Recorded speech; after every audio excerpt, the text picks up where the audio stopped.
Bismillahirrahmanirrahim.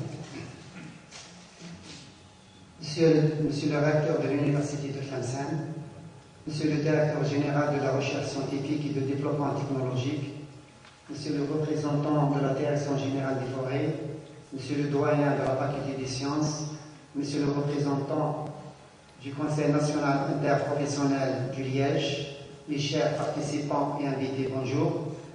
L'Université Abou Bakr Belkhaït a l'honneur d'organiser aujourd'hui la première rencontre qui regroupe les chercheurs venant de diverses universités algériennes et de centres de recherche, les gestionnaires venant de plusieurs wilayas chez Liège, les industriels, pour débattre ensemble une question cruciale liée à un patrimoine naturel renouvelable, à savoir le chai Liège et le Liège, autrement dit la suburée de la filière Liège. Monsieur le directeur général de la recherche scientifique, vous avez bien dit lors d'une excellente conférence sur la science entre la description et l'interprétation, donnée le 16 avril 2009 ici à Tlemcen, qu'il faut connaître le passé pour prédire le futur. Donc c'est la perception de l'homme entre le passé et le futur. Justement, nous sommes réunis aujourd'hui pour connaître le passé de ce patrimoine naturel, de décrire sa situation actuelle et prédire son avenir. Nous savons tous que Tlemcen n'est pas la capitale du chai Liège. Celle-ci, elle se trouve ailleurs, à l'est, à Djidjel, à Tarf, à Skikda, à Bijaya. Mais Tlemcen, c'est la capitale du meilleur Liège algérien, voire au monde. Donc c'est celle de la forêt de Haké. Nous voulons à travers cette rencontre faire une liaison efficace qui sera un début de décloisement entre la recherche et la pratique, entre l'administration et la gestion, entre les écoles bien particulières. Durant la vie de l'art, 7 à 12 écoles peuvent être exécutées et en donnant entre 1800 kg du liège ou bien 430 mm. Le liège est un matériau léger, élastique, isolant, impétrissible, utilisé depuis la haute antiquité pour divers objets. La production noble, c'est la production du bouchon. Les déchets de fabrication sont triturés, sont broyés pour la formation du liège aggloméré. Le liège aggloméré, il rentre dans le bâtiment, dans l'isolant thermique et acoustique, dans les doubles murettes, dans les travaux d'étanchéité, comme il rentre dans l'industrie de la chaussure.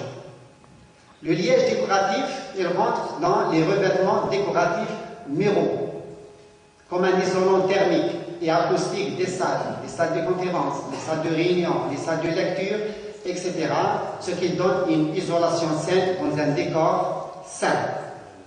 Le liège a donné également naissance à une activité artisanale propre à la région méditerranéenne occidentale, donc on fait de divers objets très magnifiques.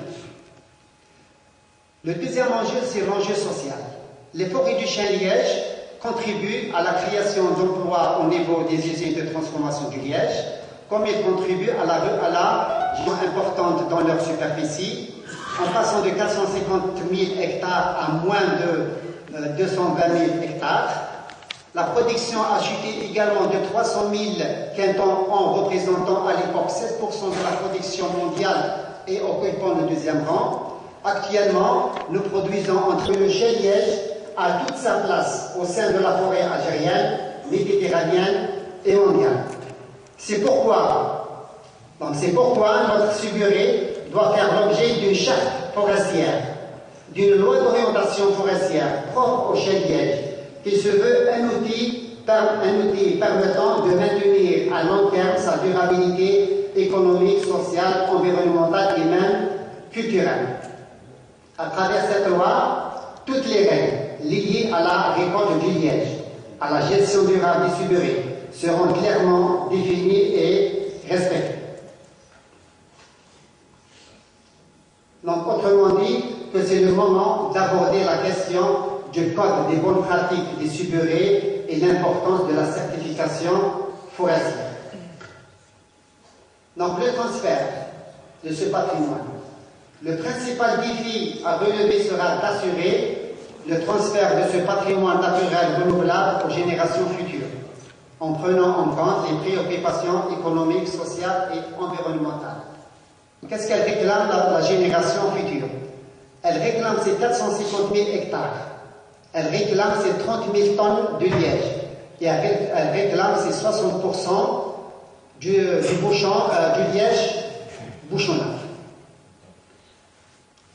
Mais dans tout ça, il suffit de l'aimer seulement. Donc, aimer l'Algérie, aimer le chai-liège, aimer le liège, aimer le recteur, c'est aimer la formation et la recherche forestière, aimer le conservateur, c'est aimer l'administration forestière, et merci de votre attention.